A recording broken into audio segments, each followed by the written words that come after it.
আসসালামু আলাইকুম, welcome back to my channel Razia blog and cook. প্রতিদিনের মতো নতুন আরেকটি মজাদার রেসিপি নিয়ে চলে আসলাম।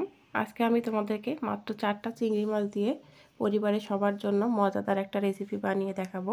আশা করি ভিডিওটি না টেনে আমার সঙ্গে থাকবে, আর ভিডিওটি ভালো লাগলে বেশি বেশি করে লাইক, কমেন্ট এবং শেয়ার করবে। তো আজকে আমি তোমাদেরকে এই চিংড়ি মাছ আর কচু শাক দিয়ে অসম্ভব মজাদার একটা ভর্তা রেসিপি বানিয়ে দেখাবো। আশা করি ভিডিওটি না টেনে আমার সঙ্গে থাকবে, আর ভিডিওটি ভালো লাগলে বেশি বেশি করে লাইক, কমেন্ট এবং শেয়ার করে দেবে। তো চলো কিভাবে রান্না করছি সেটা তোমাদের সঙ্গে শেয়ার করা যাক।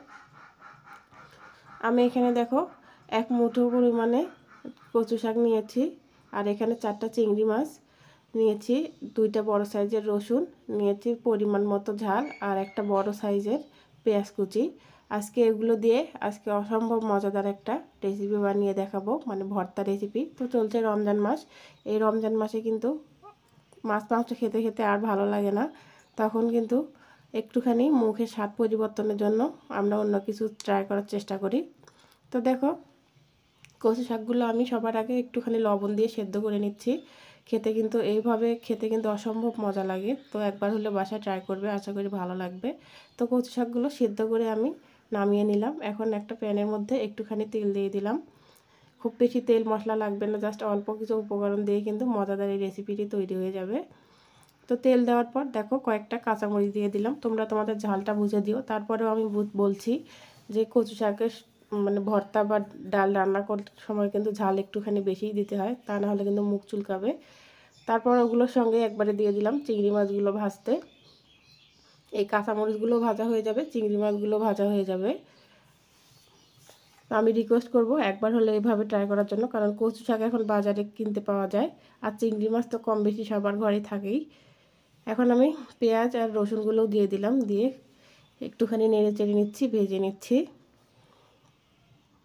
আমি যেভাবে দেখাচ্ছি বন্ধুরা একবার হলে বাসায় এইভাবে ট্রাই করো, আশা করি এর স্বাদ সারা জীবন মুখে লেগে থাকবে। একদিন রান্না করে এভাবে খেলে তোমরা চিংড়ি মাছ আর কচু শাক দেখলেই কিন্তু এটা বানানোর চেষ্টা করবে।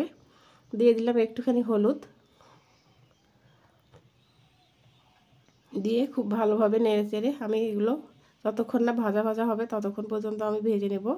এখন একটুখানি দিয়ে দিচ্ছি পানি, যাতে চিংড়ি মাছটা আর পেঁয়াজগুলো ভালোভাবে সিদ্ধ হয়ে যায়, তা নাহলে কিন্তু খেতে একটুও ভালো লাগবে না। একটুখানি পানি দিয়ে দিলাম। এখন এই পর্যায়ে দিয়ে দিচ্ছি সিদ্ধ করে রাখা কচু শাকগুলো। এখন আমি এগুলো সবগুলো উপকরণের সাথে খুব ভালোভাবে নেড়ে চেড়ে একদম ভাজা ভাজা করে নেব, একদম শুকনো শুকনো। কচু শাকের মধ্যে পানি থেকে গেলে কিন্তু মুখ চুলকাবে, এটা অবশ্যই মাথা রাখবে।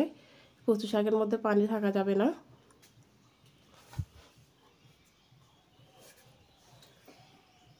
তো দেখো আমি একদম ভাজা ভাজা করছি এবং এগুলোর সঙ্গে খুব ভালোভাবে মিক্স করে নিচ্ছি।